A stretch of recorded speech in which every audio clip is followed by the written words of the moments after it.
Hello, everybody. Welcome to the Big Dudes in the Trenches podcast. It's the day. It's today. Today's happening right now. It's week 0, which It's means week zero. something. Today. Right this moment. Right now. There are games happening live, and we are live at the same time as the games. There are games. Football's back, baby. So here's the deal. If you guys listening to this podcast live want to leave us any point to go watch the games that are happening, I will understand. And just promise us that you'll come back later. We will be available on audio and YouTube platforms at a later time.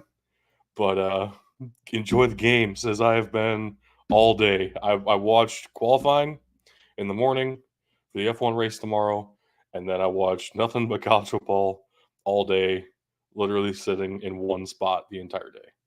It was a great time. You deleted your Twitter? Yeah, I've been so Yes. distracted by all of this. There's been a lot that's happened, okay? It's week 0. You can't let off-season distractions like Twitter get in the way. Oh my goodness. Man, I am so excited for college football to be going. I've done pretty much nothing but sit on the couch and watch football all morning. I fell asleep a little bit at the end of one of the games, at the end of the first game this morning, and woke up in time to see the field goal team trotting out and thinking, "Oh my God, Florida State's going to blow this." Fuck. That's a pretty great feeling for me personally. Tug didn't give Yeah, me yeah. as much shit on the show as I expected that he would when we previewed that game, and I took Georgia Tech. I figured there'd be a lot of what the fuck you doing? You picked Florida State to be in the playoffs, and I actually still think there's a good possibility Florida State makes the playoffs, Oh yeah. assuming that they don't play like this the rest of the year. Well, I'm surprised Tug took him with as much as he hates DJ Uyunglele, but he did, and he's probably near the top of the list of reasons why they lost. Get ready to learn LinkedIn, buddy. DJ, you need to get a job. DJ Alphabet. Need to figure it out. So I did see a great meme. You remember those old Enterprise commercials that like Enterprise was a NCAA sponsor for a while, Oh and they yeah. had like all these different athletes. Like I own my own Enterprise location or whatever, and I played this sport at this Oh school, yeah. and then it turned into the going pro in something other than sports. Uh, which is actually kind of a cool saying when it meant something. It doesn't mean anything anymore. NCAA, you really fucked that over. But somebody made a meme of that with DJ Uyunglele, and it was great. I enjoyed that throwback.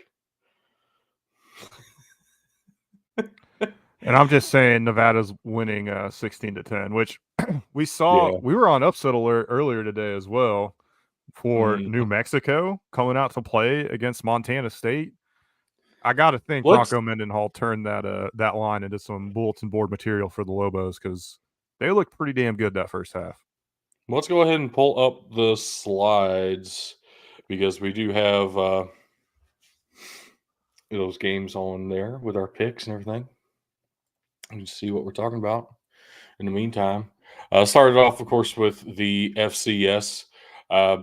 The FCS versus FCS games, 2 of which are still going on right now.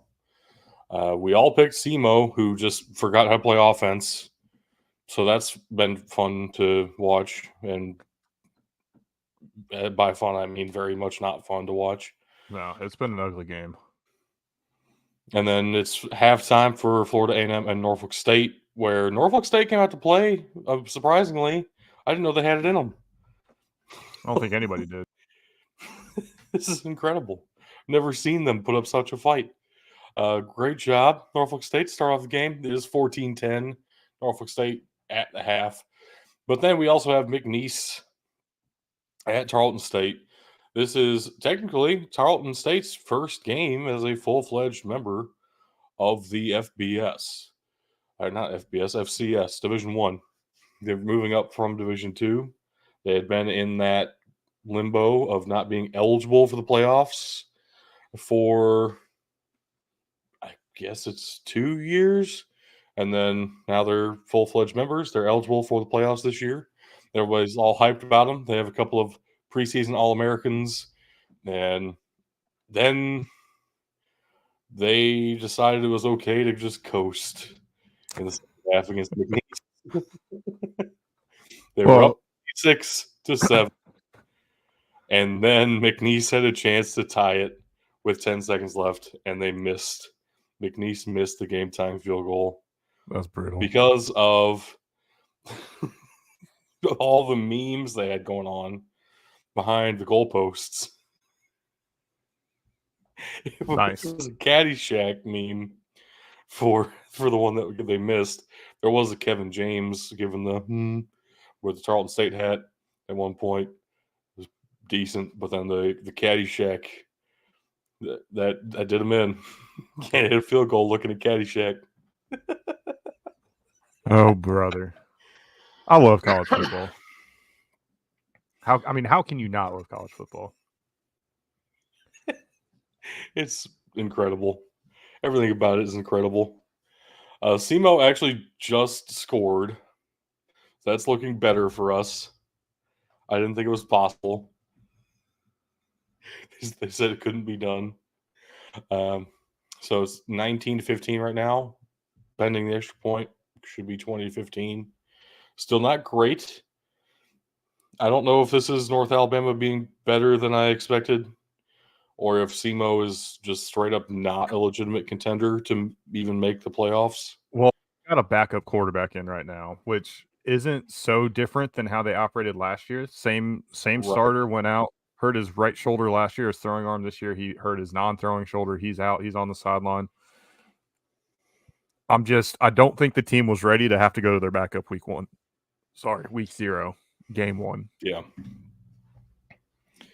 Which is why I didn't even bring it up, because it did happen to them before, and they kind of know how to operate with that. Or I thought they did. That's what we thought. We are learning differently live right now. Almost at the end of the third quarter there. The game that you were talking about before we brought this up, Montana State did beat New Mexico 35-31, but holy smokes, that was a roller coaster of all kinds of emotions. New Mexico missed 2 field goals. The first one they should have made, and the second one, the wind really kicked up in Albuquerque. I mean, there were play sheets flying around everywhere. The referees couldn't keep their hats on. Like, it was crazy. So the second one, I'm not going to put that on the kicker. Kind of a bad spot to even expect your kicker to make a field goal there. I would have rather seen them go for it on 4th down if I'm Bronco Mendenhall, which is something we saw Montana State do a lot because they didn't have trust in their kicker in general. It worked out for them more times than it didn't, and they ended up coming out of this one 35-31 down the stretch. Man, they clutched up, and New Mexico, the field goal misses changed the game, obviously, but there were 2 or 3 passes that New Mexico catches them, game's over. You know, you get that first down. Montana State had 1 timeout left. Nothing they could have done, but alas, here we are. Montana State, not quite that 13-point spread that we were expecting, but they got the job done. Their first win over an FBS opponent since 2006. Pretty incredible. I heard it was more than not trusting the kicker. I heard it was actually like a kidney issue for the kicker. And so they were going for it on 4th downs. Anywhere where it seemed questionable, maybe we should punt, maybe we should kick a field goal. They're like, nah, let's just go for it. So Montana State played a little bit differently than they would have normally from the jump, which probably messed with their mindset and probably made them, I'm hoping for Montana State's sake, that we're not as effective as they would normally be under those circumstances in the first quarter. But the second quarter looked pretty good, and then the third quarter looked bad, and then the fourth quarter looked really good. 21 unanswered points to finally take the first lead of the game with 10 seconds left on the clock. I should also point out that New Mexico scored 14 points on their defense, 2 strip sack fumble recoveries for touchdowns. That's what propelled them ahead most of this game. The offense really wasn't that impressive, especially against an FCS defense. Too many drops down the stretch. They've got a good quarterback there. We could see something going on for New Mexico, kind of like we saw with New Mexico State and Diego Pavia. I'm really excited to see how that shakes out the rest of the season. However, they're going to be playing a very different opponent next week, and a much, much, much better opponent next week when they play Arizona. Yeah, good luck with that. I would be very surprised if that's only a 4-point game, but we shall see. Montana State, on the other hand, turns around and plays at Utah Tech. Nice. Oh, man. Yeah, so I came away from that game more impressed with New Mexico than I was going into that game. And I do believe that Bronco Mendenhall could do a pretty good job here. And that would be a good thing. I also really appreciate the turquoise going on and not just the red and black. I think they need to fully embrace it. They've got to have a rebrand coming. They've got to. They need something new. They need something fresh. Yeah, the turquoise was an accent on the field, but the coaches were all wearing nice turquoise dry fit shirts. Like you gotta bring it in full time. Make it an official school color. Just go full New Mexico. Get turquoise and red tie-dye shirts for your coaches.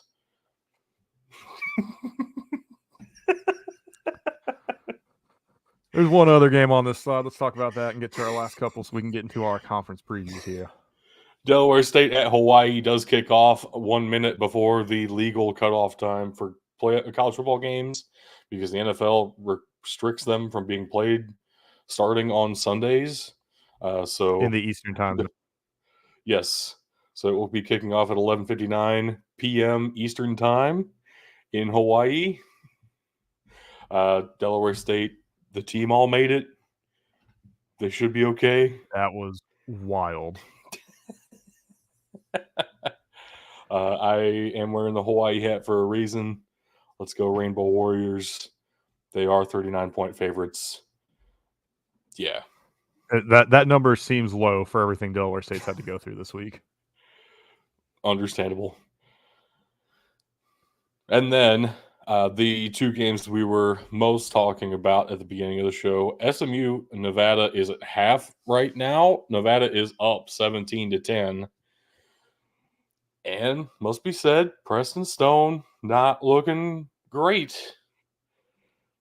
Not looking too great. He did have a really bad interception that he doesn't normally throw those kind of interceptions. So maybe that's just some rust. But, man, you cannot be rusty for very long in college football and expect your playoff hopes to survive.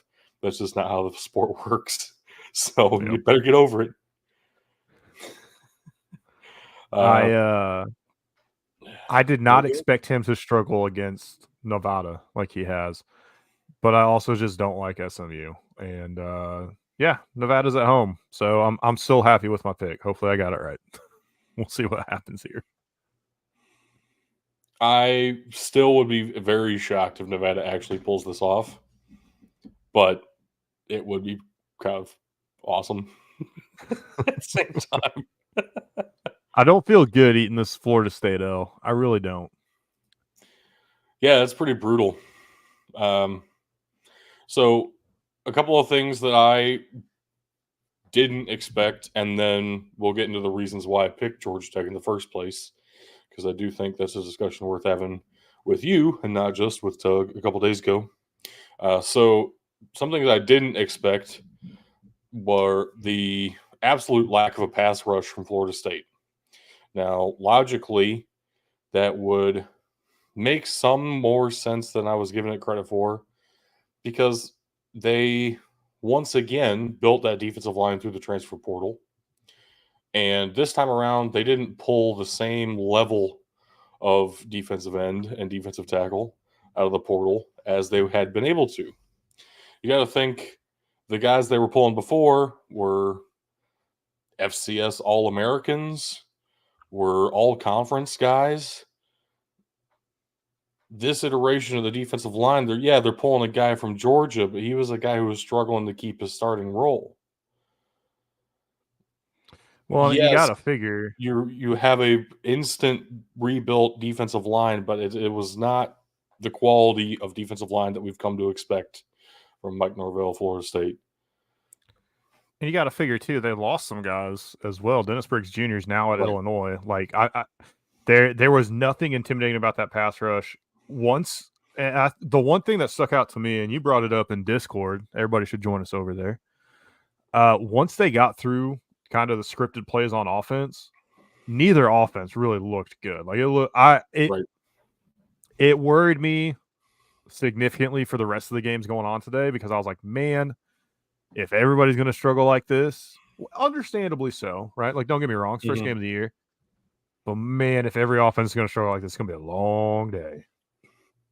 And then we had Montana State at New Mexico, and it was great. So they both struggled.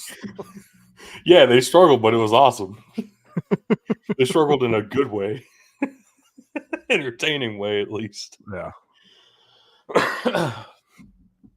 Then, second, I didn't expect DJ Uyunglele to not be able to complete any passes down the field.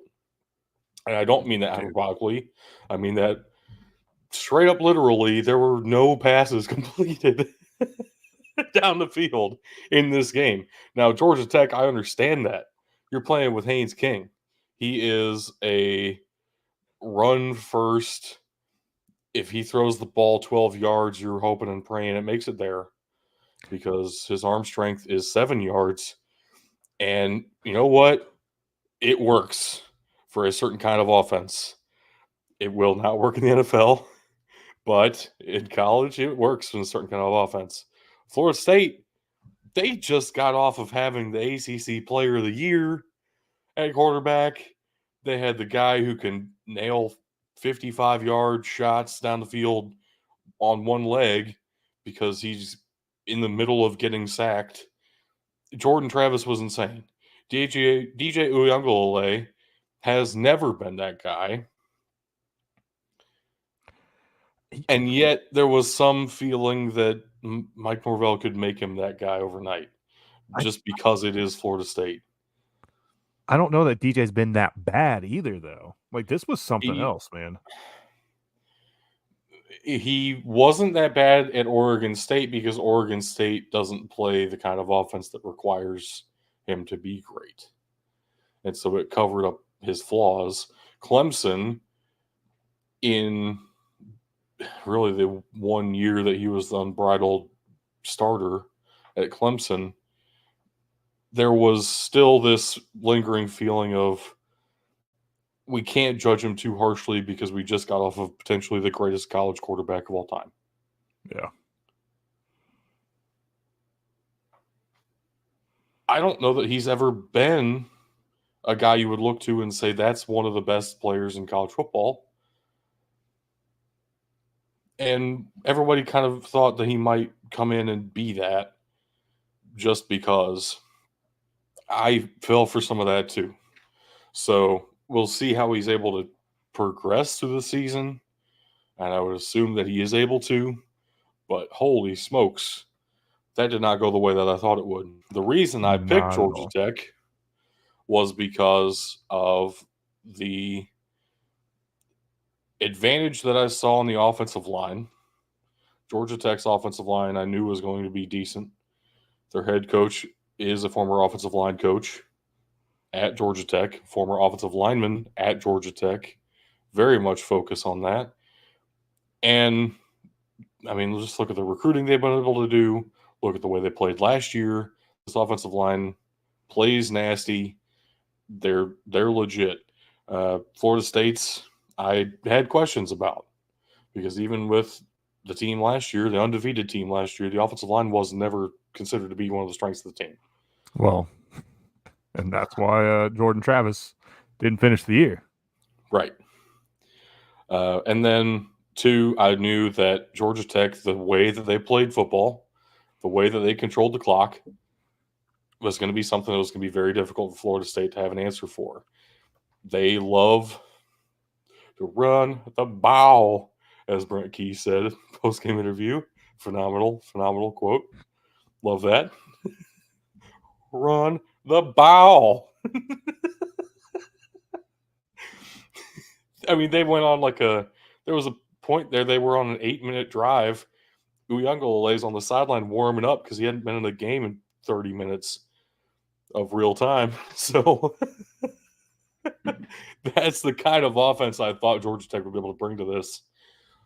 Combined with the question marks revealing themselves about this Florida State team, it makes sense that Georgia Tech won. There weren't any turnovers in this game. There wasn't anything crazy. This was Georgia Tech straight up beating Florida State. Yeah. Yeah, it really was. They lined up across from them and said, "We're going to move the ball when we want to, and you're just going to have to deal with it." Especially down the stretch too. They'd worn them down all game, and yeah, they weren't able to cap it off with a touchdown, but they got it. It was not a tough field goal to make. Let's be real. Even I don't. It was almost college kicker proof. I'll say that it was almost college kicker proof. I would say. Well, everybody's thinking it's a question mark because he just missed the 51-yard earlier, except people had to realize he had the leg for it. It was just wide to the right. Yeah, barely. Like, Georgia Tech's kicker is still pretty good as far as college kickers go. Mm-hmm. Yeah, we're still in the halftime. SMU, Nevada. Nevada's up 17-10. What the hell? Figure it out. Also, SEMO went for 2. It's now 21-15. That's the third team that's gone for 2 when they didn't need to, because Florida State opened up going for 2. North Alabama opened up going for 2. I thought it was tied. I'd turned around to go do something, and you're like, no, it's not. It's 8-7. I was like, what the fuck is going on? They just felt like it, I guess, because they went for 1 the next time. Yeah. Oh yeah. And then Florida A&M, Norfolk State's now 17 all. Man, they're moving fast. All right. Anyway, let's pick up where we left off before with our conference preview series. Now, obviously, we're playing some games, so we might be considered to be a little bit late on this. Here's the deal. It is what it is. Also, it's not week 1 yet, so get off our case. How does Montana State's performance today affect your ranking for them, though? They are, I believe, the only team that we're going to be covering today where they have already played a game. So I think it's only fair that we start off with them and then kind of filter in the rest of the way through, bottom to top, however we want to do it.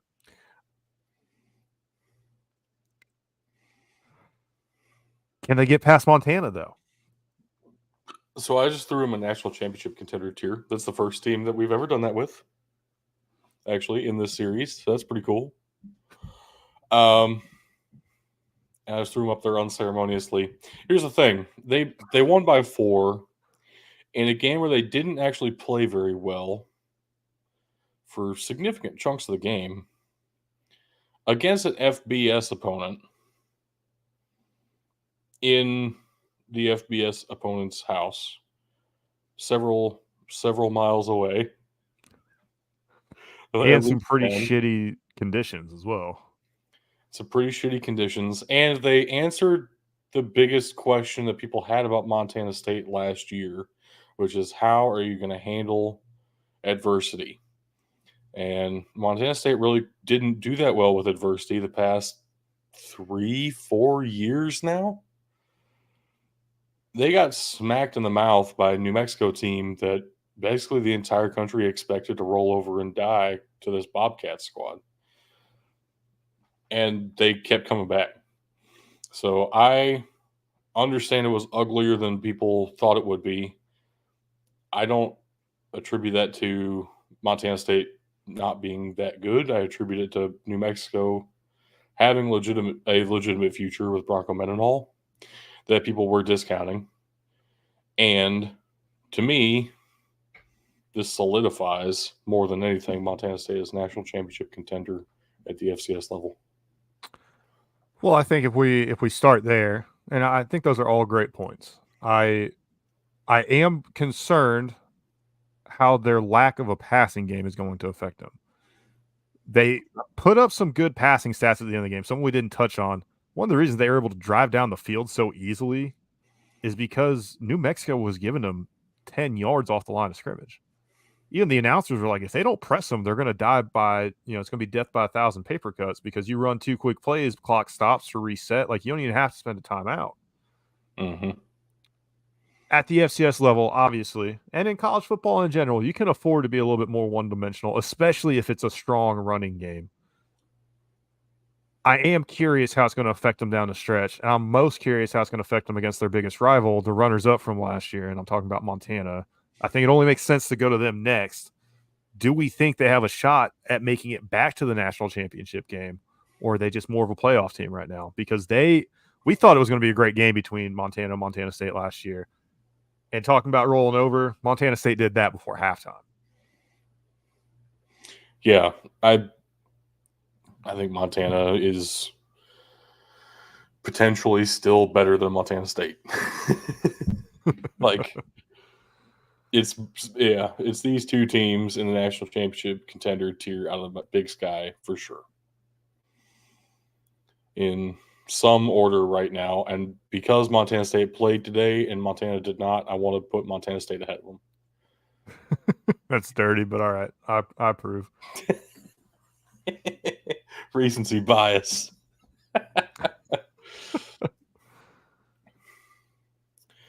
I'm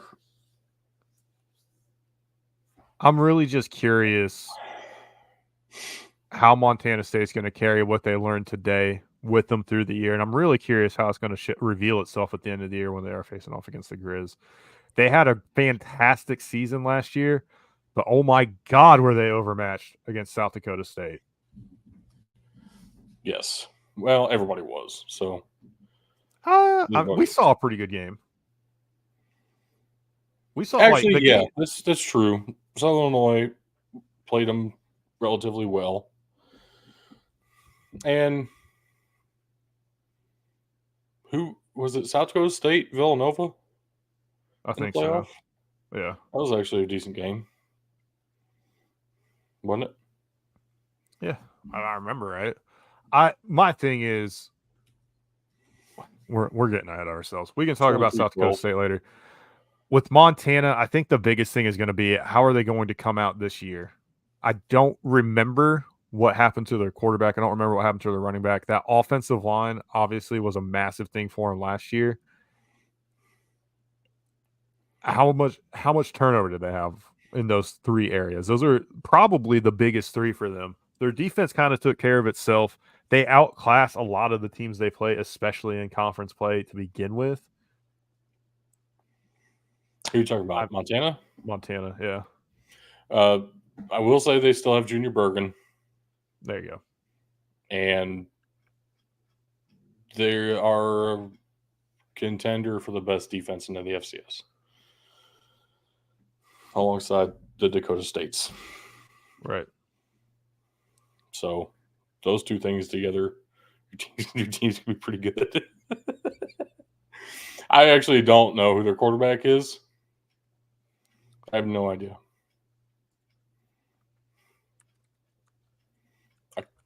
I almost feel like it doesn't matter. Yeah. As crazy as that sounds. You're probably right. It's also worth mentioning, too, that our top 2 teams, the first 2 teams we're putting in this national championship contender section are 3 and 4, Montana being 3, Montana State being 4. In the initial stats performed top 25, with Montana State being the one that received a number 1 vote versus Montana, who was right there at the end last year. So maybe ranking them this way isn't the craziest thing in the world. But as for the rest of this conference, that's where I think things are going to get a little interesting. Do we want to go to the bottom, or do we want to start? Montana's starting quarterback is probably going to be the transfer from Boise State, Sam Vidlac.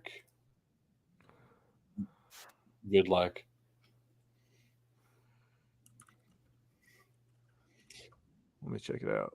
For a sophomore, he didn't really play that much at Boise State, but still. Sam Vildak? Yeah, because he came from Stephen F. Austin, then the Boise State, and now to Montana. There's no Stephen F. Austin. Huh? Oregon State, Boise State. Then there's another very similar looking quarterback. Oh no, Sam Vildak is at Montana right now, or at Stephen F. Austin. He transferred out of Montana. This dude hasn't played 2 consecutive seasons at one school. Oregon State, Boise State, What Montana. was that article then? Fucking Google giving me outdated results, man. I can't do nothing right. No. Looking like a dunce. Whatever, dude. It doesn't fucking matter, like I said. They kick off action against Missouri State next week. The new soon-to-be They still have Eli Gilman. Say what? Running back. They still have Eli Gilman at running back. That'll be fine. Hopefully. Logan Fife. Is that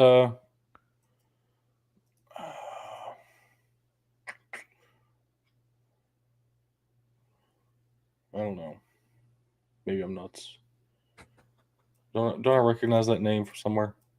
I don't know. He was at Fresno State for a while. Was never the starter. Anyway. Whatever.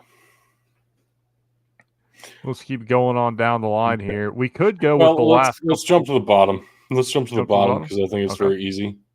I would probably agree Northern Colorado. Yep. And Cal Poly. Yep. And I think Eastern Washington actually gets to go in bad this year. I think Northern Arizona probably in shit as well. You think? If NAU's bad, Eastern Washington gets to go in mid. Okay. I can buy that. Okay. So now we're stuck with a couple of interesting ones. Weber State coming in at 22 in the preseason polls. They outperformed what we kind of expected for them last year, I think collectively, right? A couple of it, I think Tug and I were higher on them based on what they had done in 2022. You kind of saw them for what they were, but it seems like they might be back up a little bit higher, at least in the eyes of the general public here and the voters for the Stats Reform Top 25. I don't know that they're not a mid team, though. I might be okay putting them in good. I will definitely not put them in the playoff tier right now.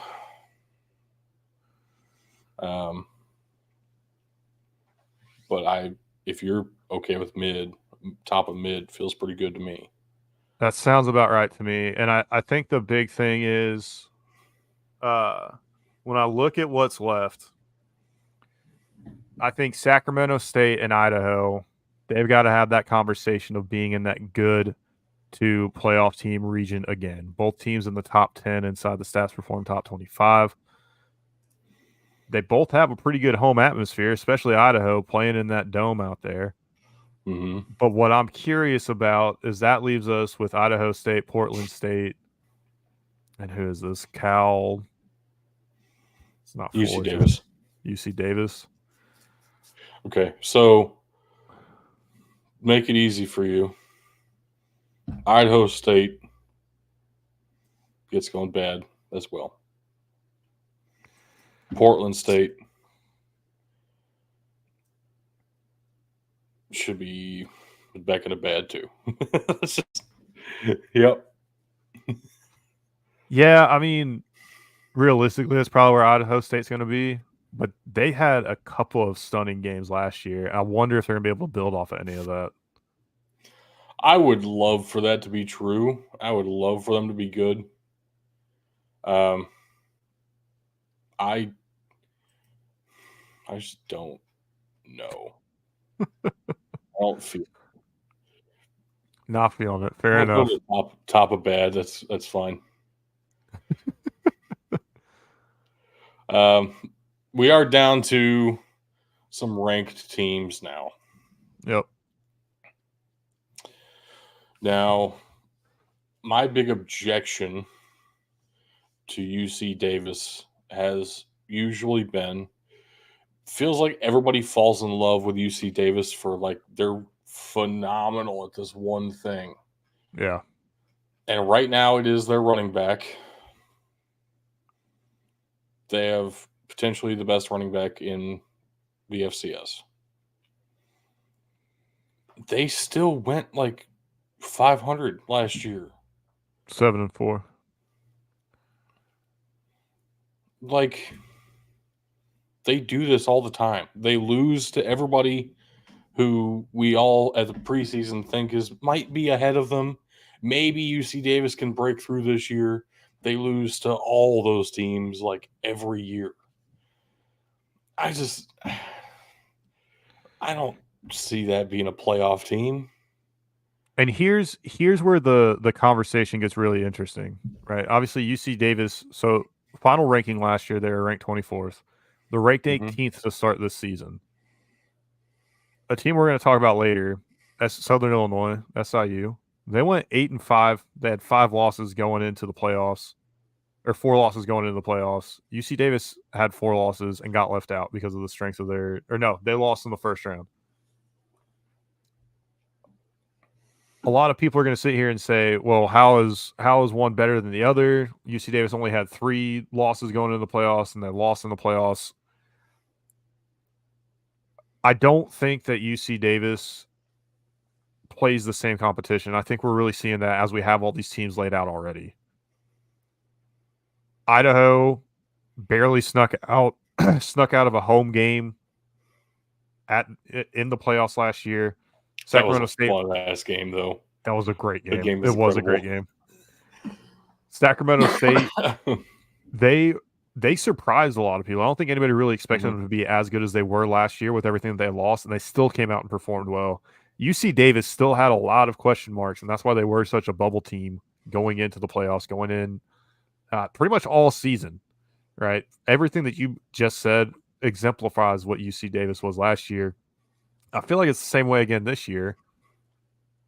I don't know that they belong in mid, but I also don't know that they belong in good. There almost needs to be like that third tier where we're like, we just don't know what to do with them because clearly they've got something going for them.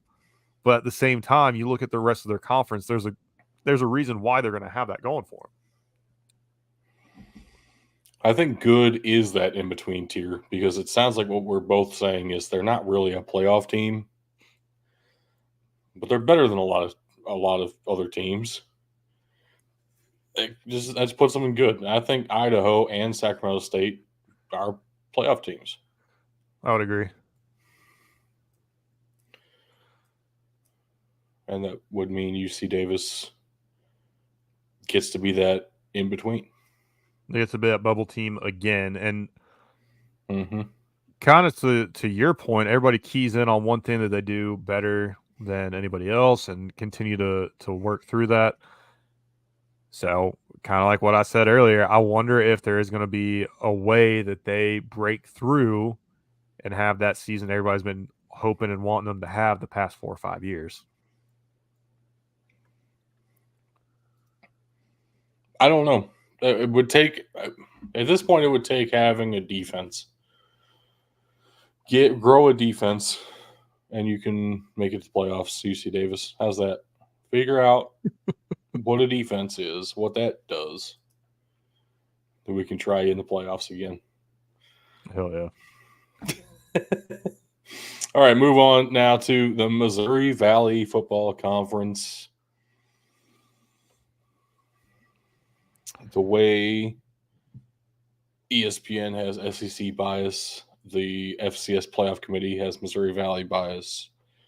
Here's the thing: they're usually right. Yeah, I think I have to. I opened it. I don't know why I closed this tab. I really don't, because I have to open it every time to bring this point up. The playoff bracket from last year? Yeah. Of all the teams that made the playoffs last year from the Missouri Valley, Sacramento State is the only one that beat a Missouri Valley team. And they beat North Dakota, who was absolutely deserving of being there. You had North Dakota State, South Dakota, of course, South Dakota State. So that's 4 by my math. You had Youngstown State, who also absolutely deserved to be there. You had Southern Illinois. You had 6 teams make the playoffs from one conference last year, and every single one of them deserved it. SIU absolutely destroyed Nichols and then had that great game with Idaho that we just talked about. North Dakota State obliterated Drake. North Dakota took Sacramento State to the brink. South Dakota beat Sacramento State by 10 and then had a great rematch with North Dakota State. South Dakota State, yeah, that Villanova game was probably the second closest game they had all season, 23-12. They absolutely destroyed Albany in the semifinals, 59-0, the biggest blowout in the semifinals ever. It's just the dominance has been unbelievable. And I know we've had a bunch of 4-team playoff semifinals that have been blowouts. We had a national championship that was a blowout last year at the FBS level. But the Missouri Valley Conference has been doing it so consistently. So consistently. Yeah. And hard to expect anything less again, right? And I think it's fair to do the same as what we did with the Big Sky. Let's knock out this national champion contender tier right off the bat. We have the back-to-back reigning champs. And I think we have their Dakota Marker rivals. Rivals. Their biggest rivals. Right up there with them. Here's the question. Do we have a third national champion contender out of this conference in South Dakota?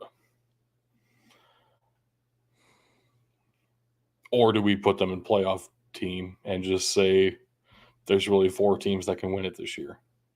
I would hesitate to want to put a fifth national championship contender in here. Obviously, I don't want to just completely brush over South Dakota State and North Dakota State. They have traded being the undisputed national champion with JMU taking the throne for a couple of years, and then it went straight back to them. College football. And then it was Sam Houston 1-1. And then we'll right back to them. Yeah, but that was the COVID season. I mean, yeah, it was COVID. That was the spring season. It counts, kind of. But I think the level of football that North Dakota State and South Dakota State have been producing has made North Dakota and South Dakota elevate themselves because they got tired of getting embarrassed. Both of these teams have absolutely taken off, especially since joining the Missouri Valley Football Conference. You've got 4 teams in 2 flyover states that are putting on some great football at the FCS level. Yeah, I don't want to just lump them all in because it's easy, but it is easy. North Dakota, South Dakota, and then their state schools as well. They're all going to be in the playoffs, and 2, maybe 3 of them are going to be competing or in the running for a national championship. Yeah. All right. Agreed. I think there's potentially more than that in the playoff. Yeah, and that's what I was about to say. Here's where things get interesting. And I don't know who exactly to include. We can start off with SIU. Okay. They have lost so much. Mm-hmm. They've had the same quarterback for 3 seasons. He had some great connections. He has high school teammates join the Salukis, and it was beautiful. It was fantastic. It was great. Loved watching it. They don't have that now. It's all gone. And somehow the Salukis are still ranked, I believe, 10th going into the 10th. Yeah. ranked 10th going into the regular season here. Maybe I'm missing something. And honestly, I was surprised that they made the playoffs last year. I thought they lost one too many games. They lost to South Dakota. They lost to South Dakota State. They lost to North Dakota, and I'm pretty sure they lost to Youngstown State as well. Very lucky to have made the playoffs last year. All that to say, I think this year they actually miss it. I don't know, though. With as good as they performed in the playoffs, it's really going to come down to how they actually perform this year. Obviously, right? With all that they've lost, though, I just don't know that they still have it the way that they've had the past couple of years. I'm unsure of how much they lost on the defensive side of the ball. Their defense was very stout until Well, they we know weren't. PJ Jules is gone, right? Yeah. So that hurts in and of Oh, itself. yeah. Because we both walked away from that SIU South Dakota State game saying PJ Jules is probably the best player on the field that game. Oh, yeah. Oh, yeah. He was all over the place. Yeah. I will say your quarterback's probably going to be Hunter Simmons from Marion. So that's kind of cool. That sucks. Nah, the nice thing about having a hometown kid like that, though, especially, Nick Hill, hometown kid as well from DuQuoin, not too far away. He's been able to watch him, probably scout him better than anybody else on that roster. Marion runs a very similar, if they still run the same offense, I assume they do. They run a spread offense very similar to what SIU was trying to break into last year. They haven't had very strong running back play, but I do think they've got a handful of running backs, and I don't mean any pun there either. If you know anything about their backfield, I do think they've got a decent enough running game that it may be able, kind of like what we saw with Montana State today, mask some of the issues that they had last year or had throwing the ball. I'm very interested to see what this offense puts out and see if this defense is able to pick up the slack, especially in the secondary that's left from PJ Jules not being there anymore. You do have a transfer from Murray State at quarterback as well, who would be in contention. Was their starter last year? He was not their starter last year? He was. Interesting. But, it was Murray State, so he might get beat. Who knows? Yeah, I don't know anything about your running backs this year, other than one supposedly transferred from Ohio State, but I've never heard of him in my life, so he's probably a walk-on. Well, Caleb Wagner's still there, so I'm very curious. It'd be awesome to see Caleb Wagner as the starter.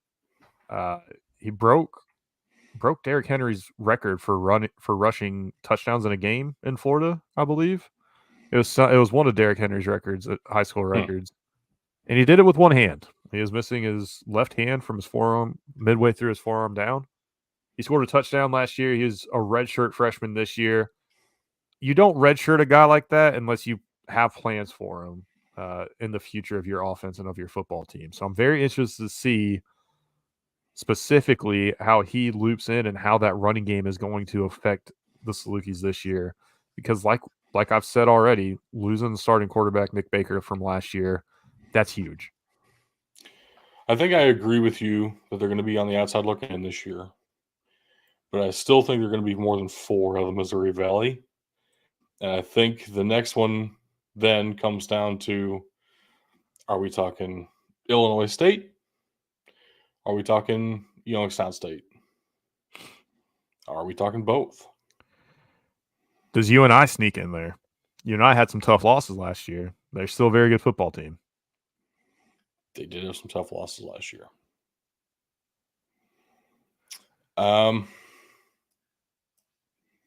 I will be completely honest with you. I don't think I know enough about what UNI has this year. I don't either. Answer that question too well. But I know that they have something that we've talked about already for a couple teams. They got a dome that's very hard to play in. That's a very, very big home field advantage. That's been one of their strengths. That's one of the things that they've been able to catch people up on. there's no home field advantage like UNI. I think I would put their home field advantage over North Dakota State's. North Dakota State's just had generally that much better teams to begin with. To that end, though, I don't know that it necessarily makes them a playoff team. I think it probably leaves them in good.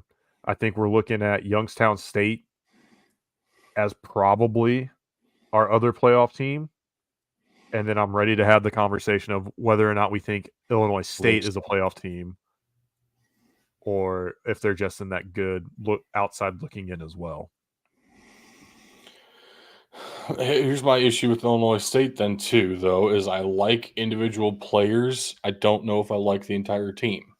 To me, they're almost the UC Davis of the Missouri Valley, where it feels like they have a great couple of pieces almost every year, and then they win 6 or 7 games every year. Just because it takes more than just a couple of pieces.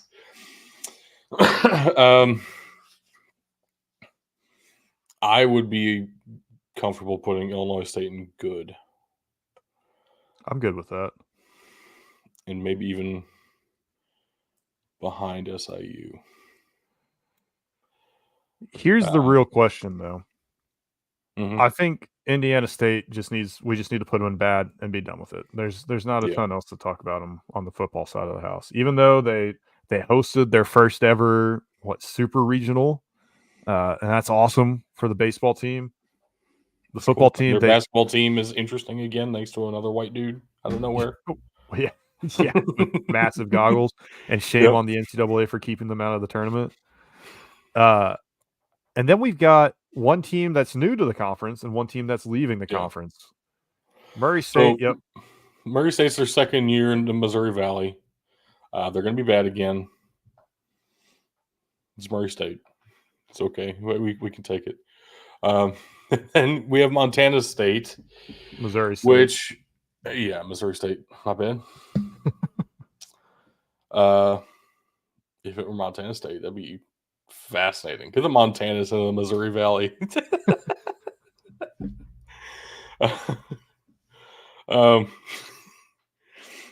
Missouri State is in their last year in the FCS before they head up to Conference USA.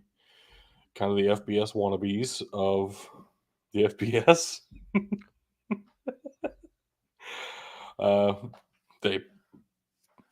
Were they the last ones to get in for $5,000, or were they like the first ones to pay $5 million?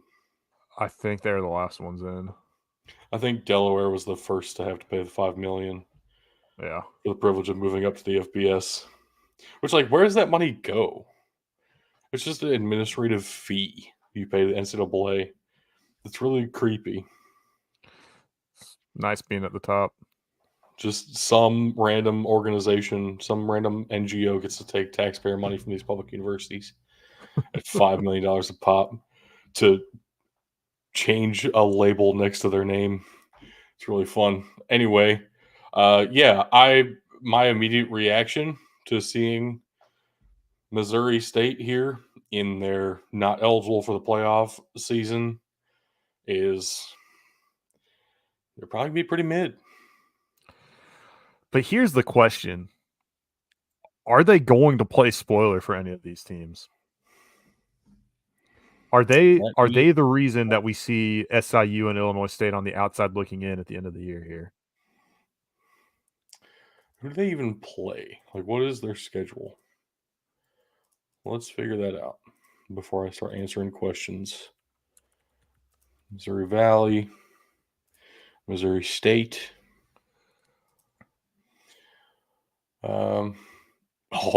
Week 1, Missouri State at Montana. And then they get to play Ball State, and then finally they get to play they get an easy game against Lindenwood, UT Martin, Youngstown State, Illinois State, Indiana State. Youngstown State at home. Uh-huh. They're at Illinois State. They get SIU at home. But they're at UNI. That's what I'm saying. I'm going to chalk up automatic losses to the Dakota States at the end of the year. They might be the reason that SIU gets knocked out. This will be a huge game.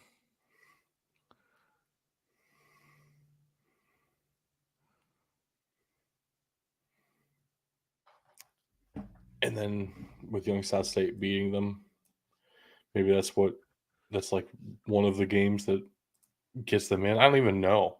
It feels like Missouri State's going to be one of those like 5-win teams that has a weird amount of power. Mm-hmm. Oh, I think you're absolutely right. I'm good with these rankings. I'm very curious to see how wrong we are because inevitably there's probably I think 5's probably the max. I'm still stunned that we had 6 teams make it last year. Frankly, I'm stunned that SIU made it last year. Man, I know we had some debates on the show. Like there were a couple other teams that we thought should have gotten a nod over SIU. Yeah. At the time, even though we again had both said it was like a good game against South Dakota State. I wonder if that was a factor too. It's like that was a good enough loss that it got them in. That had to be because you know that they were looking at it, they're like, who else in the field is going to challenge them the way that SIU did? And really, Villanova only did because that game was, we talked about the wind in Albuquerque today. It was windy and it was like, negative 20 outside with no snow. Like it was just a brutal day to be outside in South Dakota. Right. And, even though they're used to playing up there, the elements played a factor there. And honestly, I think that's more of what kept that game close than Villanova's talent. SIU's talent, and again, I don't want to go belabor the point here. They found South Dakota State's weak spot on their defense, and they exploited it all night long. All day long, I should say.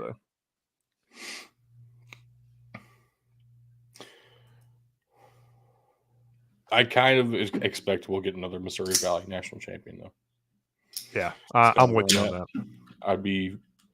I do legitimately, we put them in the tier. I do legitimately believe the Montana schools are contenders. It's probably going to be one of the Dakota States. Right. That's the way a lot of folks feel about our next conference, the SEC. It feels like it's probably just going to be one of these guys at the end, right? Usually is anymore. But we're talking about them before we talk about the Big Ten, because if you hadn't noticed, we're going somewhat in order of the way the conference is finished last year, and Missouri Valley was national champions. Big Ten national champions. They get to go last this time. We're not talking about specific schools. We're going to talk about the fact that it might be vacated in the near-term future anyway. It happened, and it helps me in this instance, so I'm going to use it. So let's just start off easy. Are there any shit teams in the SEC?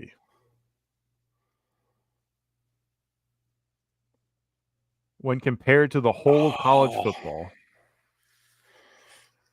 No. Cool. So that means that we put Vanderbilt and South Carolina in bad tier. And Mississippi State. Yeah, that's depressing. The commies, the cocks, and the dogs. I guess leads us right into mid, which feels like such an Arkansas tier. It might as well be called the Arkansas tier. Losing KJ Jefferson really knocks them down a peg as well. I think with KJ Jefferson, they're still in the good tier this year. But man, they're kind of like a rudderless ship here. Auburn, I see you dancing back and forth between mid and bad. What do they bring to the table? I don't know. Not much. Put them at the top of bad. I think that's probably more accurate. Let's keep going. Let's move on down. There's too many teams in these conferences now. We can bump through a bunch of these. I think the next logical one, Florida. Okay. Let's make one thing clear, though. Florida's record's going to be bad. Yes. I agree. The record's going to be bad. And if you compared to the rest of college football, if I had pick a team to win me a game 50% of the time going up against the other 133 schools in the FBS. Florida fits that description very well. The unfortunate thing is they They're in a play all conference 50 with of the schools almost- that are going to beat them, Right. which is also why they end up behind Arkansas here in our mid-tier as well. Yeah. Is that the end of mid? Yeah, that's where things really start to get interesting, isn't it? I think there's maybe two contenders left. I think this is where we start having the conversation. I think we're looking at Texas A&M and Tennessee for where this tier break is going to be between good and mid. Texas A&M first year with Relax on that, fucking hater. It's Texas A&M and Kentucky for the tier break. And Tennessee.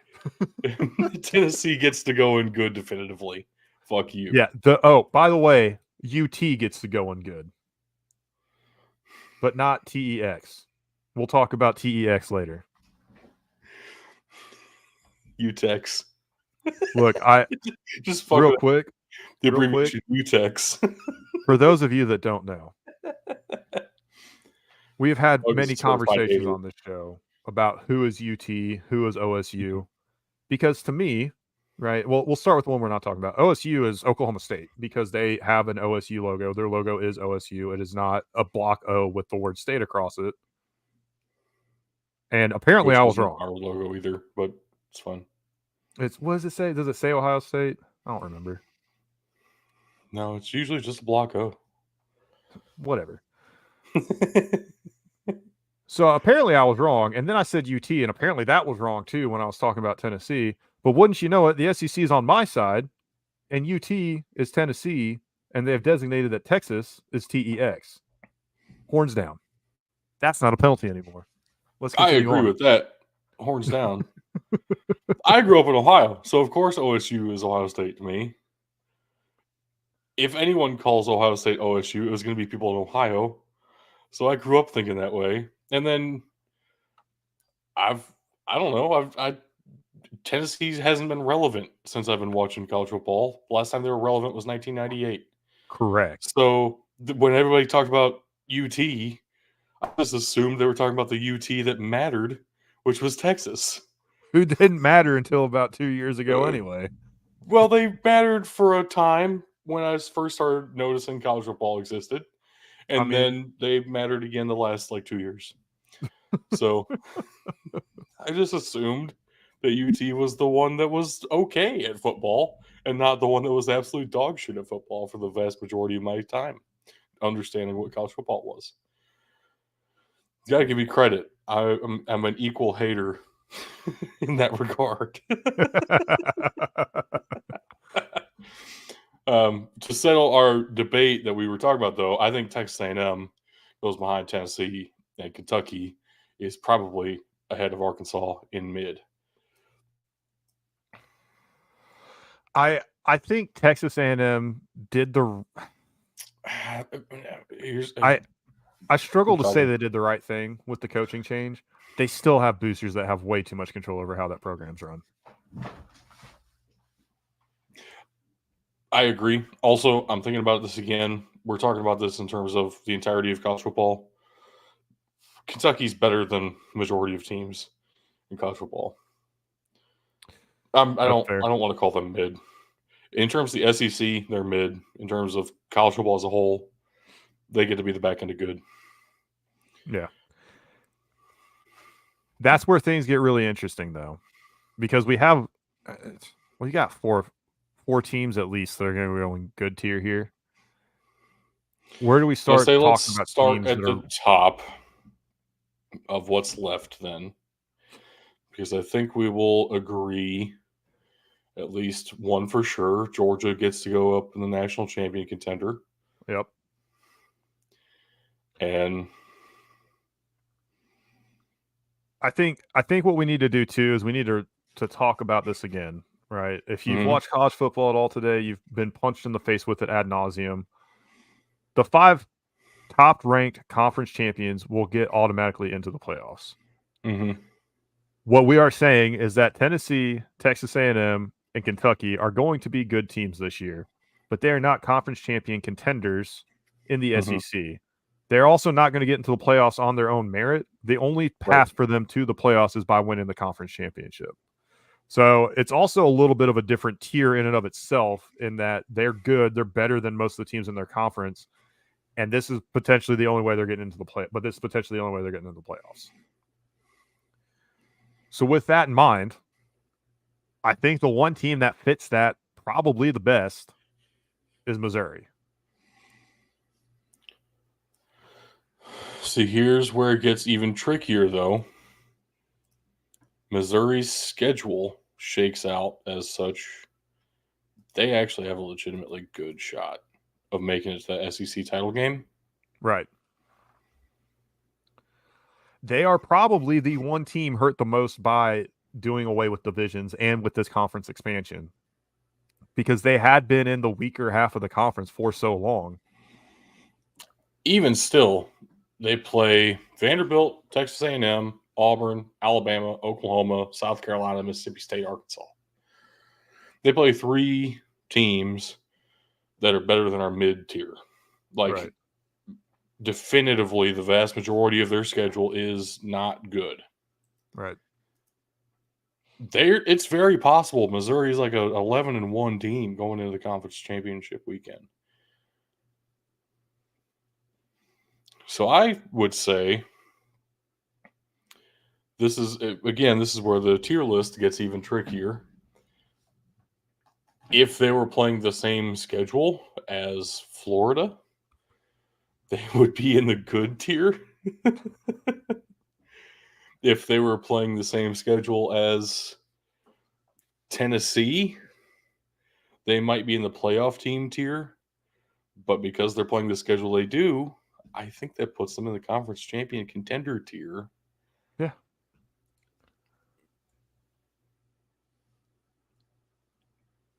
And I don't know that I feel great about it, but I think it's true. I think it's unfortunate.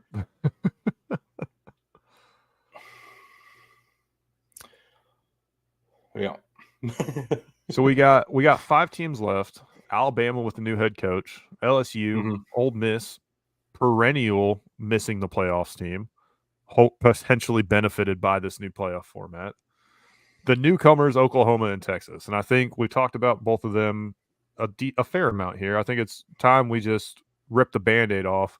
Where do we think these teams are realistically going to fall? Obviously, Texas was a playoff team last year, controversially so. And Oklahoma has fallen off a bit in the past couple of years since losing their head coach. What do we 2 think? years ago, that was absolutely true. Last year, they were a 10-win team. And last year flies under the radar for a lot of folks. I also think that they are actually going to be better on offense this year than they were last year. I have enough faith in Jackson Arnold to believe that. I think I would put Oklahoma as a playoff team contender. What that means exactly as far as this tier list goes, I'm not certain.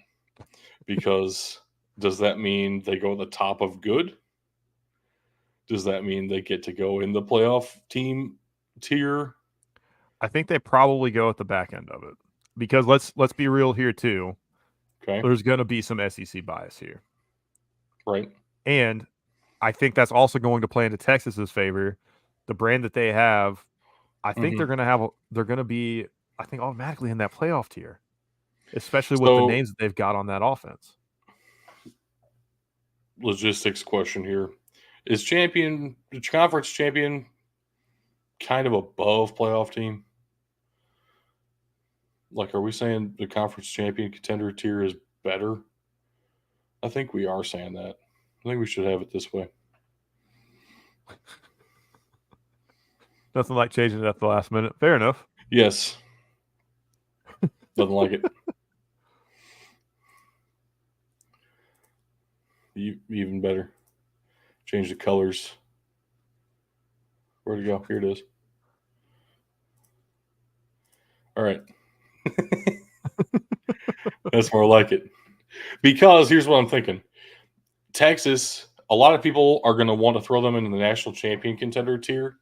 I have questions about this team, but I do think they're going to be good, like legitimately a good football team. I'm willing to put them up in conference champion contender in the terms of saying this is a team that might find their way into a bye in the playoffs even, but I don't know if they're going to make it all the way to be national championship caliber. As opposed to an Oklahoma, who I don't think is really going to contend for the SEC crown. That's fair. But is a playoff team, like a fringe playoff team. And I think that really begs the question is where does that leave Ole Miss? That's kind of where I started this conversation here with.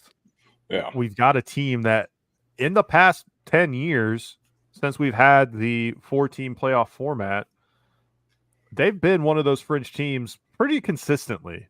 And they have definitely risen the past couple of years. They're the Penn State of the SEC. Yeah.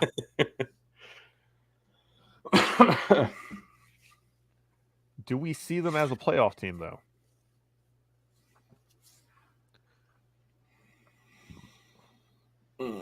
They play at LSU. They get Oklahoma at home. And they get Georgia at home. Those are their 3 toughest games.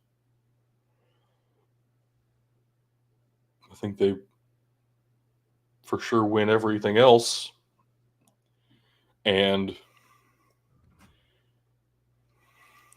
do you think with 3 losses they fill one of those 7 spots? Let's say they win one of those, they're definitely in. If they're a 2-loss team and 2 of those losses are at LSU and home against Georgia, they're in the playoff.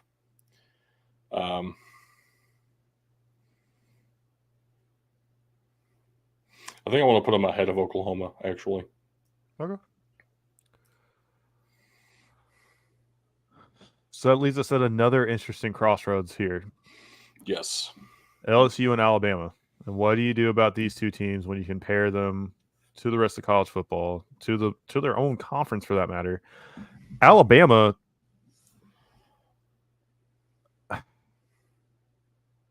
it's tough, man. It's tough. It's very tough. It's very, very tough.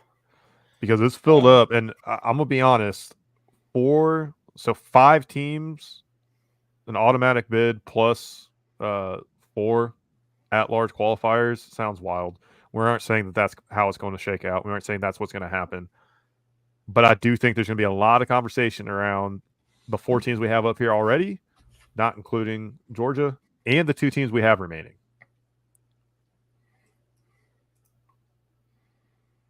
Yeah.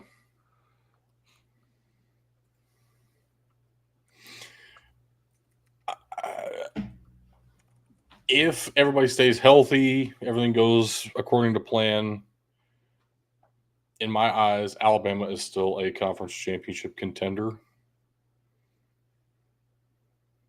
It does require Kalen DeBoer to hit the ground running a bit, but he has a little safety net of a landing zone here with a guy who almost won the Heisman Trophy, even though he missed a couple of games due to injury, in Jalen Milroe. Alabama's going to be pretty good still. LSU is the question mark more so in my eyes because of everything that they've lost. The defense is now relying on a Harold Perkins who has under-delivered 2 straight seasons and a new quarterback in Garrett Nussmeier. That I just he's not going to be Jaden Daniels because nobody's Jaden Daniels, right? And it's such a high bar to clear, and they didn't win all their games when they had Jaden Daniels. So if it were just me, I think I would go ahead and just put Alabama up there behind Texas and LSU up there in between Ole Miss and Oklahoma.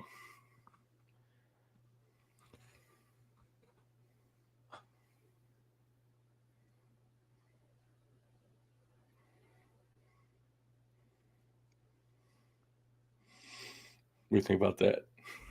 I think you're probably right. And without copying our homework off the final rankings last year, with the exception of Oklahoma, this is very similar to how things just shook out in college football True. to end last season anyway.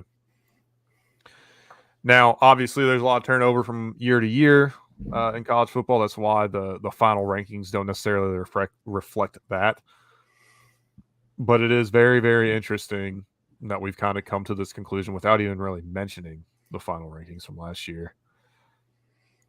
Yeah, we might shit on the SEC for the bias there, but when you get down to it, it's really kind of what we're looking at. So I'm very, very curious to see what we're going to have for our Big Ten tier list.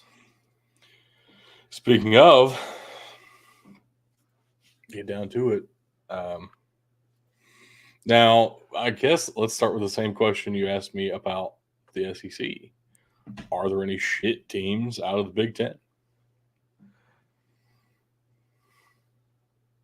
Maybe. Possibly. I'm looking at Rutgers. See, you say that, and everybody says that, assuming it's the same Rutgers that we had in 2014 still. And nobody realizes this is 2024. And last year, they went 7-6, won their bowl game. Greg Schiano does things to Rutgers that Rutgers cannot do without Greg Schiano. And Greg Schiano cannot do them without Rutgers. He does things that Rutgers can't explain. And the best part for Rutgers, they get out of the Big Ten East because there is no more Big Ten East. So that's 3 automatic losses off your calendar. So you saying we want to throw them in mid right away? Conference champion contender. All right, so mid it is. Let's be realistic here. No, here's the actual thing, though. Look at the schedule for Rutgers. Start off the season with Howard. Okay, Akron. At Virginia Tech is going to be a very, very interesting game. There are people who think Virginia Tech can legitimately challenge for the ACC. It's like a dark horse pick. We'll see what happens. Rutgers going to Blacksburg will be fascinating. Washington travels across the country. It's not the same Washington team. It's possible Rutgers wins that game. At Nebraska, home for Wisconsin, home for UCLA, at USC, Minnesota, Maryland, Illinois, Michigan State. Technically, the hardest team on this schedule is USC. It's very possible Rutgers ends up as a 9 or 10 win team this year because of the way the schedule breaks out. That's disgusting. And I still want to put them in mid.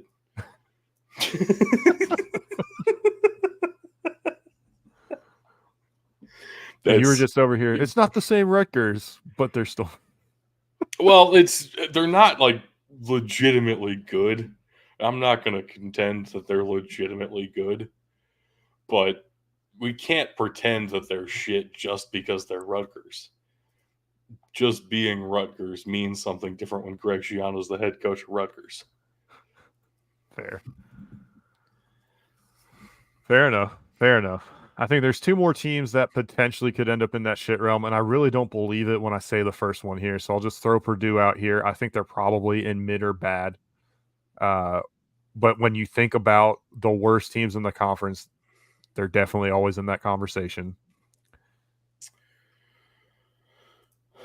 Okay.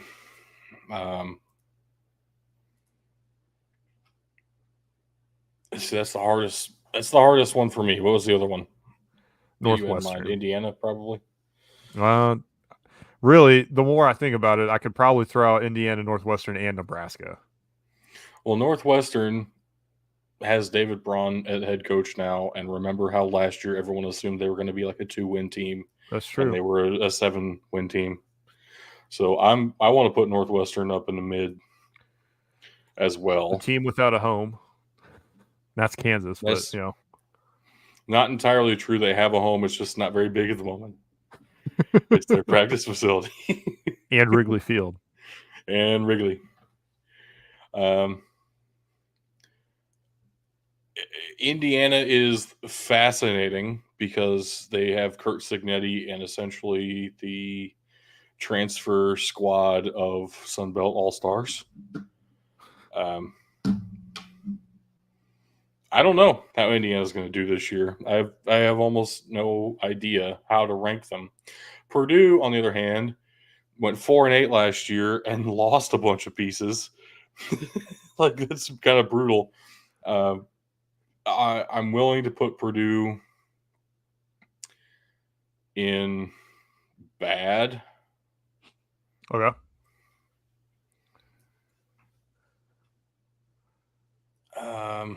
Does Nebraska go in bad or shit, though? How much have they actually rebuilt, and how ready are they for this season? That's such a hater take, dude. Look me dead in my eyes and tell me I'm wrong. Nebraska went 5-7 last year. Somehow. The last 4 games of the season were all losses by 1 possession. They're bad. They're still bad. They're not Scott Frost bad, but they're still bad. They were 5-7 with 5 1-possession games. All 5 of them were losses. They improved on offense. For sure.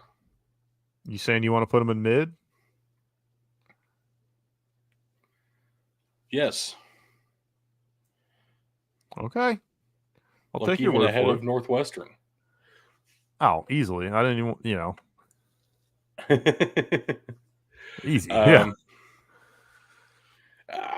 Yeah. We still haven't really put decided. Indiana in bad. Okay. So the 2 Indiana schools in bad. Makes sense. Yeah. Filling out. Ooh. All right. Filling out the rest of what we think is going to be at the bottom here. I think it's the 3 schools that lead off the front here: Illinois, Iowa, and Maryland. They're going to be in some order of bad and mid, I think. Iowa's a big question mark because their offense is going to have to change a lot because they don't have Torrey Taylor to get them out of a bad situation anymore.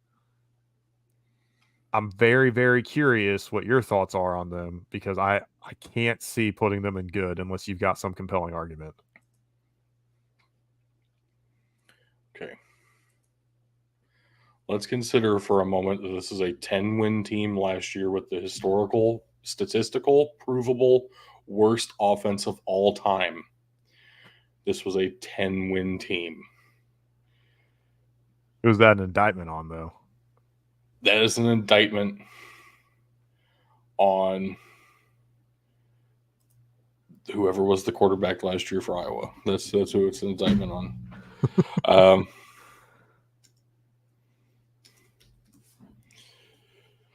They got rid of the nepotism. Mm-hmm. They have a new scheme on offense entirely. It is impossible, literally impossible, to be as bad on offense this year as they were last year when they were still a 10-win team. I understand the hesitancy to put any faith in this Iowa squad. You have to realize they don't need the offense to score all their points. Clearly. They score on defense and prevent other teams from scoring. And also, we're not that far removed from that time when Iowa was a like top 5 team and beat Penn State at Iowa. It was like his top 5 win, and they rushed the field even though they were the higher ranked team. There have been legitimately phenomenal Iowa squads in very recent memory. The fact that you're just offhand discounting them feels egregious. There are some like legitimate draft prospects on this defense yet again. Not even good for Iowa. This is first round draft pick material on the defensive side of the ball again. And it is literally, statistically, impossible for this offense to be as bad as it was last year when they were a fucking 10-win team. Do you think that they're a playoff team? It sounds like that's how you're trying to lean. I think there's a real possibility that they are in a playoff team. They are in the playoffs. I'll say this. I remember a not too distant past where they were in a position that had it been a 12-team playoff, they probably sneak in. I talked about that when you hopped off for a second. Yeah. And it's again, we don't have divisions anymore, but they play a very Big Ten West kind of a schedule. The only hard team that they legitimately play, they play at Ohio State. And other than that, it's basically a Big Ten West schedule, but plus at UCLA. So the next team, if we're going to throw them in playoff contenders, I feel like we have to throw Illinois in good right away. Hear me out. Okay. They've had some massive additions on defense. We already talked about Dennis Brooks. Their defense is looking much improved, and they had an All-American last year. I don't know if we're going to see that again. Defense is looking good. Brett Bielema has this team playing terrifically. I thought Lovie Smith was the answer there for a while. It turns out that wasn't the case. All we needed was a little bit of Brett Bielema energy. I think Illinois is going to be at least in the good tier this year. I think Luke Altmaier's got what it takes. I am curious what the rest of their skill positions are going to look like this year, though. I think that's the one big question mark they have on the offensive side of the ball.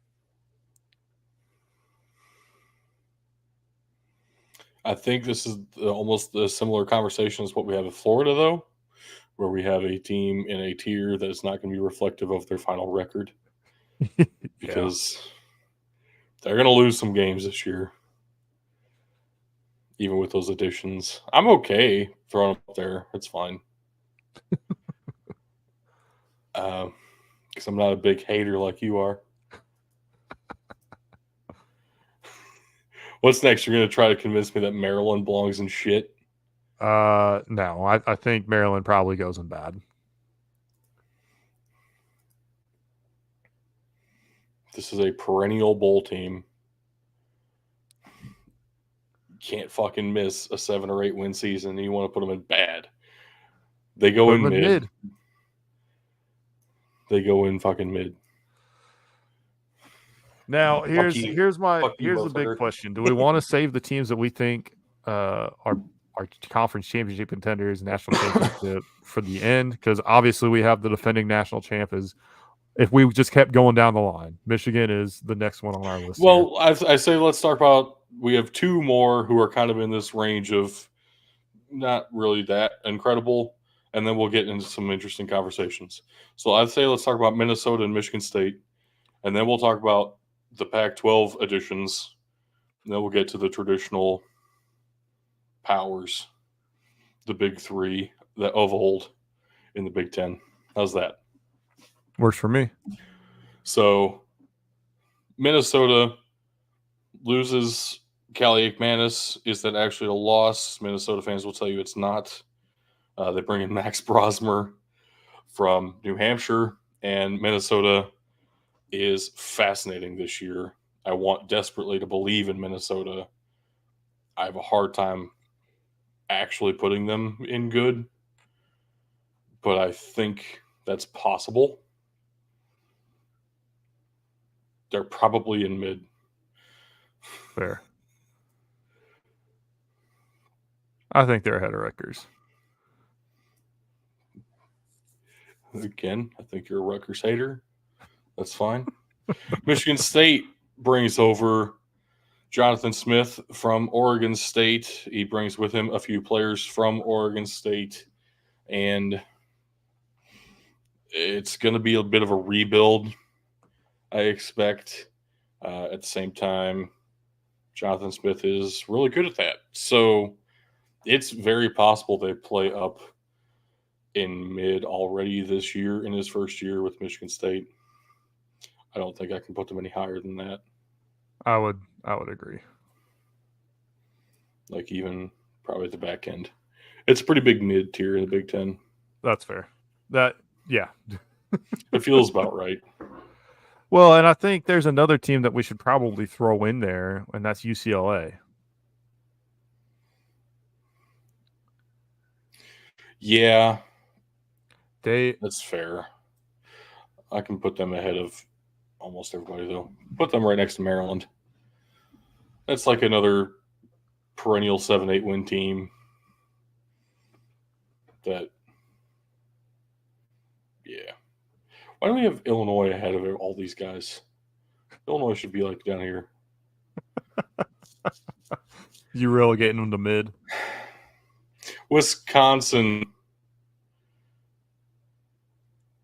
also gets to go in mid. It's going to be the biggest mid tier. Should just be called the Big Mid or the Mid 10. The Mid 10 conference. Sounds about right. All right, so we have we just hit on UCLA. We also have the runners-up in the national championship game who lost everybody and will very potentially be in mid this year. Yeah, I was wondering how you wanted to talk about them. They lost everybody and their head coach. Are they anything more than mid? To that end, though, is USC anything more than mid this year? Yeah. Yeah.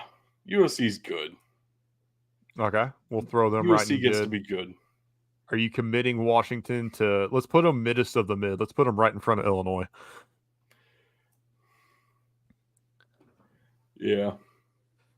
So now we've got spell something in here. I don't know what you can spell with it.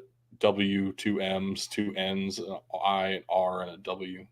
2 W's, 2 M's, 2 N's, an I, and an R. That's really difficult.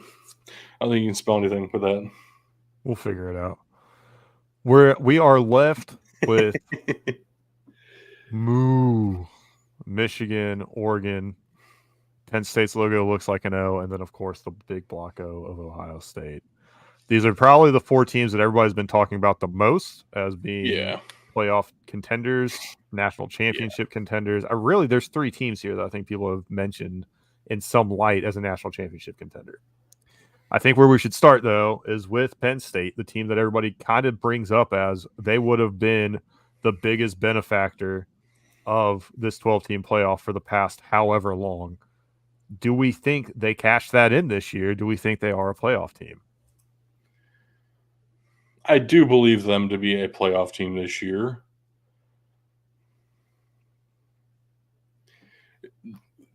My question is, do they have a real shot at the conference championship? Well, now they don't have to play Ohio State and Michigan every year. Except they do play Ohio State at home. Right. Even though it's not division related anymore. They do play Ohio State at home, and they play at USC, which feels like a tough game. They also play at Purdue. They're not winning the conference. They're going to lose in West Lafayette like every good playoff contender does. That's why I'm so thankful this year that Purdue comes to Columbus. So now we have Oregon, Ohio State, and Michigan. I think we should go with the newcomer first. Where do we see Oregon finishing? Are they a conference championship contender, or are they more of a playoff team? Oregon is a national championship contender. All right, straight to the top. And so is Ohio State. Okay. I have struggled with my analysis of Michigan this entire offseason because there are so many question marks everywhere for multiple reasons, too. They did lose a vast majority of their starters to Mm-hmm. the NFL draft. They lost almost their entire coaching staff. They might have some NCAA restrictions that make the top 2-3 tiers of this irrelevant because they might be ineligible for all that. They might lose their head coach in the middle of the season because he might get slapped with something additional. Let's put all that aside because that's all speculation and I don't know anything more than anybody else does. So Mm-hmm. I'm going to assume for the case of this exercise that Michigan is as eligible as everyone else and will continue to be. Their recruiting classes have not kept up with their on-field results, even with as good of a collegiate coach as Jim Harbaugh turned into being in the last 4 years. He couldn't recruit on the same level as the teams who were perennially in the national championship conversation. I think that only works for a couple of coaches. I don't know if Sharon Moore is that kind of a coach who can handle having top 15 classes, fringe top 10 classes every year, but not in the top 5. I think the Usually, the biggest teams that are competing for championships have finished in the top 3 in recruiting every year, and that's why they're up there. Do you have something to add to that point, particularly? yeah, Because I I think have a lot more. I think I know you do. I think with Sharon Moore, the biggest thing we Mm-hmm. saw is that you had an All-American running back. You Mm-hmm. had JJ McCarthy, who at that point was a 3-year starter. Yes. You were just an interim, and you Right. knew that Jim Harbaugh was coming back, and it sounded colty. Like I'll admit it. The way he was And acting. Harbaugh was still involved in the game plan. Oh He yeah, just yeah. wasn't on the sideline. Not having that, I think just not having Harbaugh there in general would have made, if he'd have been completely dismissed, right? I think it made those games much more difficult to begin with. Do I think they still win? Yeah, probably. Without that, without Harbaugh, you've got a new quarterback, you've got a new running back. That offensive line, I think we can say pretty definitively, we can still expect it to be one of the best in the country. It's been the best the past 2-3 years. We can still expect it to be one of the best in the country. Is that enough? Here's the thing, though, and that was one of my points I was about to get to. I don't know that I can say that for this specific reason. The offensive line was coached by Sharon Moore. Even when he was offensive coordinator, he was also the offensive line coach. It is impossible to do that as head coach, also be the main position coach. So that magic may be gone. Also, we just saw it today. What happens when you rely on the transfer portal year in and year out to build your offensive lines? It was directly related to my recruiting point. They do not recruit offensive line that well. They have not recruited offensive line that well. They're name 5 players that have played on offensive lines for Michigan the past 4 or 5 seasons. I can guarantee you all of them have been transfers. They've been phenomenal. They've been contenders for the Joe Moore Award year in and year out, like you just said. Mm-hmm. I can't rely on that year in and year out to definitively say the position unit's going to be good. Like, probably they have a track record of doing it. I thought Florida State did on defensive line, and we just saw that today. It does not guarantee results. I don't know what to do with this. So here's what I'll say about, they have one of the best defensive tackles in the country. Mason Graham is phenomenal. I think they have one of the best cornerbacks in the country. Will Johnson looked phenomenal last year. It might be because he knew what was coming. We'll see, right? I think they have one of the best corners in the country. On offense, what do they have I can rely on? I don't know what the offensive line will look like. It's not the same coach, and I don't trust the portal year in, year out. Blake Corum is gone. They have Donovan Edwards, who, yeah, he got the cover of College Football 25. It doesn't mean he's actually that good. Look at every game he had last season. He had one good performance. It was the one where they played Ohio State, and Ohio State didn't prepare for him like they prepared for Blake Corum, and he broke away some big runs.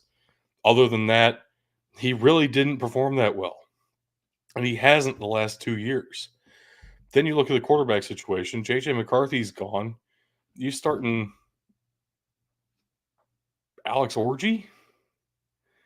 Nice. You expect him to really be a good passer all of a sudden when he never has been? Mm-hmm. And the thing that I talked about consistently, the reason that I thought Michigan played as well as they did the last 2 years, J.J. McCarthy is a way better quarterback than people were giving him credit for. When they asked him to throw the ball, he was perfect. They only asked him to do that 10 times a game, but I can pretty well bet you 8 or 9 of those passes were going to be in the exact right spot. I can't trust that of Alex Orji, right? Or whoever else they're going to potentially have at quarterback. They have like a 7th-year guy who's still hanging out in the quarterback room. So, legitimately, I'm not saying this as an Ohio State fan, even though I am. I'm saying this as this is my legitimate analysis of this team.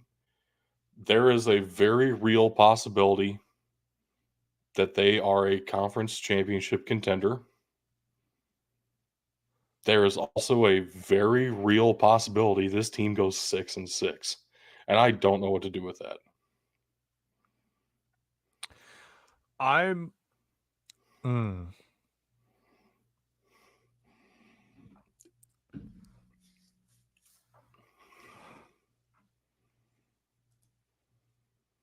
I feel like we could put them.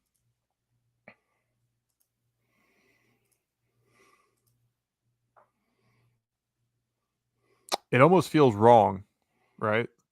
Everybody's still pretty high on them. Mm-hmm. But you're right. They have lost here's what a I lot. see.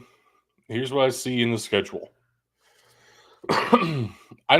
We've just talked about Texas. I don't know that I trust Texas all that much. I still think Texas comes into the big house and wins. Yeah. In week 2. USC is a toss-up. Let's give that to Michigan. Let's assume that's a win for them. They're still at 1 loss. Are we at the same time? I feel like at Washington might be a bit of a toss-up. I'll say it so you don't have to. The refs got them the game against Illinois. Right. They did. And this year they're going to Memorial Stadium. And they play Oregon at home, who I think is a loss. And they play at Ohio State, which I know the past few years have not gone well for me in that regard. But when I'm just doing the off-season, preseason exercise of evaluating this team, I've just come up with 3.5 losses right off the bat. Yeah. And half losses aren't a thing, so let's make it 4. Are they actually making the playoff at 8-4? I don't think they will. And if you have any questions as to why that's the case, look at how big this mid-tier is for the Big Ten versus what we had for the SEC. Surely they're going to have a 4-loss team who's going to be in that playoff conversation. I don't see it happening for the Big Ten, though. I really don't see it happening. If the Big Ten gets 4 teams in, the SEC gets all the teams that we talked about in. You throw in the other conference champions, that's the playoffs right there. I see that as a realistic possibility. I do. With everything you just laid out and kind of my own thoughts on this as well, I mean, they have lost so much. Potential sanctions aside, I think Michigan has to go in the good tier. I think they're on the outside looking in with USC.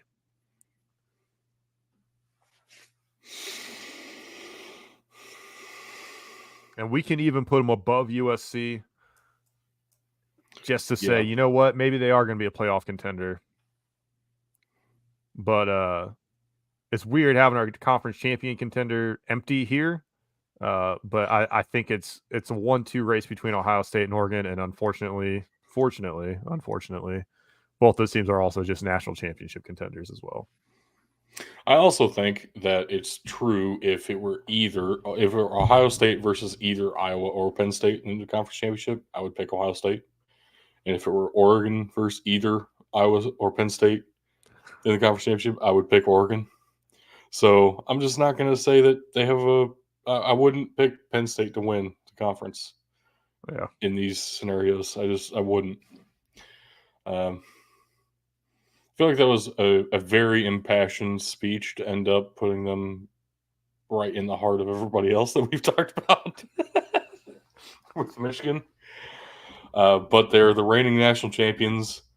It's not right to eliminate them from the playoff without a good discussion about it. So, I mean, you know my opinion on it. I know it's a bad take, but I still think they're number one until they lose. Even with we just went through a lot. We went through a lot, right? Like I'm with you. I fully understand it. And I say, if you agree with me on all that, why would you rank them at number one with the understanding that it is a realistic possibility that's like a 6-6 team? Because let's look at the preseason rankings, shall we? I mean, I can name you the top 4 off the top of my head. It's Georgia, Ohio State, Oregon, Texas. Do you really think that that's going to be the top 4 at the end of the year? No, and it never has been, but I do think it's a better representation of things. That is our current guess at how the season will play out, rather than just using the standings from last year. When I think it's better baseline. Changes all the time. And Notre Dame at 7 is wild too. If you want to use the standings from last year, then just call it that and look at that. Don't call it a preseason ranking of how, like, the definition of that is I agree. Projecting the season. So either we just don't do it or you don't look at it because your opinion about it is fucking retarded. So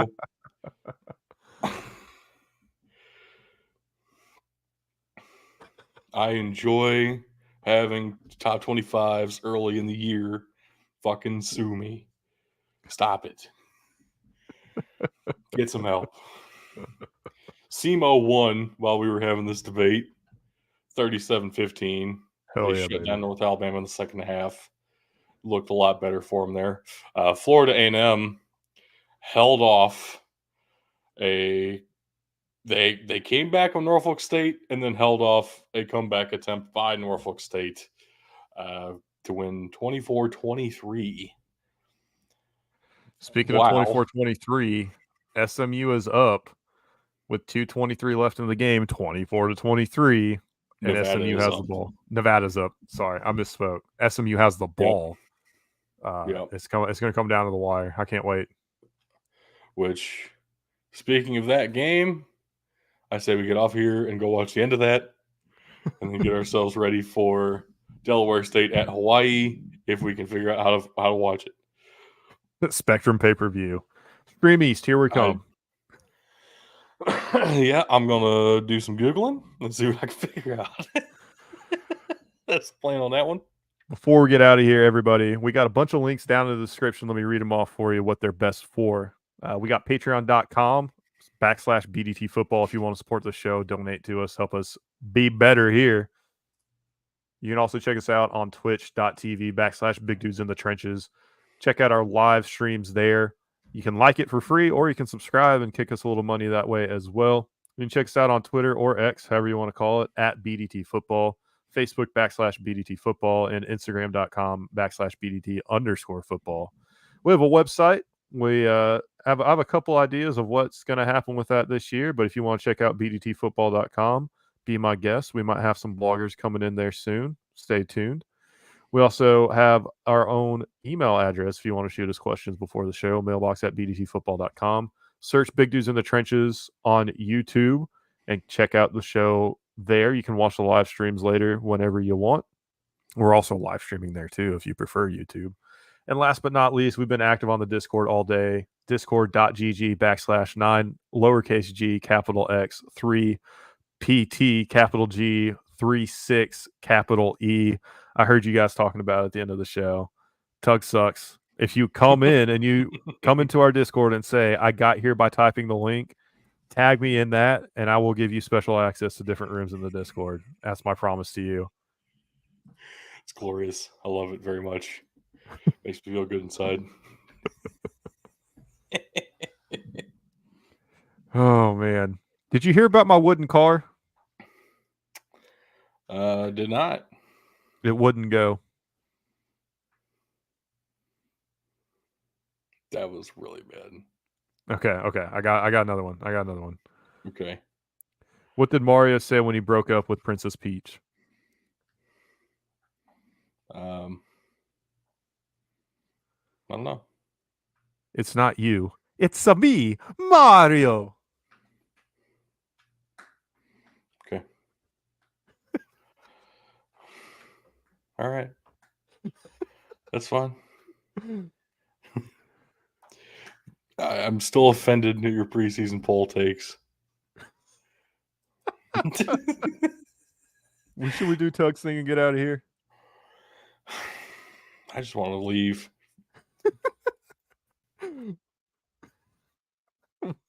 We'll see y'all next week. Peace out, Girl Scout.